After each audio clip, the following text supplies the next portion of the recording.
श्री स्वामी समर्थ मैत्रिणींनो, श्री गुरुदेव दत्त मैत्रिणींनो. आज श्रावणी सोमवार. आजच्या दिवशी धनासंबंधी मी तुम्हाला एक उपाय सांगणार आहे. ज्या लोकांकडे म्हणजे अगदीच पैसे नाही आहेत, म्हणजे अगदीच खूप गरिबी चालली आहे, म्हणजे कसंच भागत नाही आहे, सारखं कर्ज घ्यावं लागतं आहे किंवा असे म्हणजे अगदीच पैशांचा प्रॉब्लेम आहे, त्यांच्यासाठी मी आज उपाय सांगते. काय करायचं, सोमवारच्या दिवशी बेलपत्र घ्यायची 5. त्या प्रत्येक बेलपत्रावर मधाने आपली इच्छा लिहायची धनासंबंधी, म्हणजे फक्त धन वगैरे असं लिहायचं. आणि किंवा ओम नमः शिवाय असं लिहिलं तरी सुद्धा चालेल. असं मधाने लिहायचं आणि ती बेलपत्र संध्याकाळी प्रदोष काळामध्ये महादेवाच्या मंदिरामध्ये नेऊन आपण ते अर्पण करायची.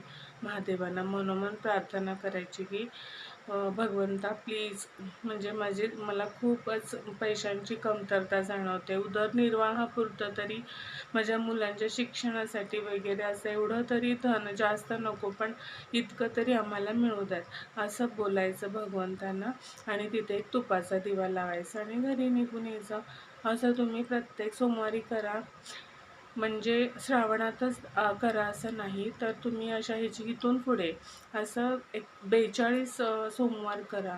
42 सोमवारच्या आतच तुम्हाला धनलाभ होईल नक्की. हा खूप प्रभावी उपाय, करून बघा. नमस्कार.